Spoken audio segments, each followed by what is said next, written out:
परम तत्व है। इस ब्रह्मांड की विष्णुपुरी में 2% परम तत्व है, तो भी इतना सुख।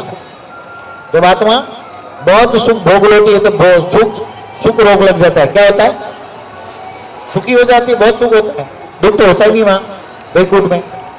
तो सुख से थक कर फिर वो शांति चाहती है। आत्मा जब बहुत सुख भोगती है फिर उसको क्या चाहिए? शांति चाहिए। इसलिए शांति के लिए शिवपुरी जाती है। कहां जाती है?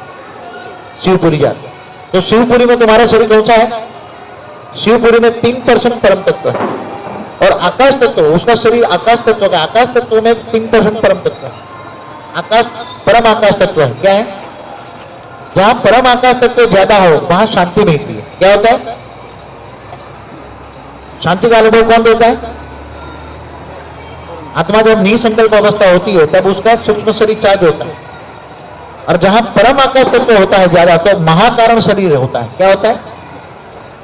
परम तत्व की मात्रा ज्यादा होने से, परम आकाश तत्व ज्यादा होने से महाकारण शरीर। वैकुंठ लोक में कारण शरीर। कारण शरीर क्यों हो गया? क्या हो गया? वैकुंठ लोक में जाने से तुम्हारे विकर्म विनाश हो गए। तुम्हारे विकर्म जो 3 तत्वों में विकर्म विनाश किए तुमने, तुम्हें नॉलेज मिला। नॉलेज मिलने से वैकुंठ लोक में जाने की शक्ति आई, तुम वैकुंठ लोक चले गए, इसलिए आकाश तत्व हो गया।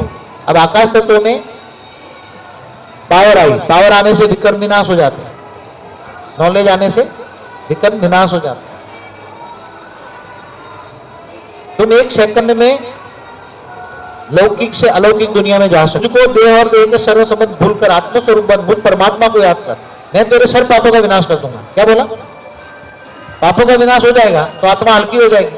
हल्की हो जाएगी तो आकाश तत्व चार्ज होगा। आकाश तत्व चार्ज होगा तो वैकुंठ लोक पहुंच जाएगी और उसको सुख बहुत भोगेगा। अब सुख से थक जाएगा, क्या लगेगा?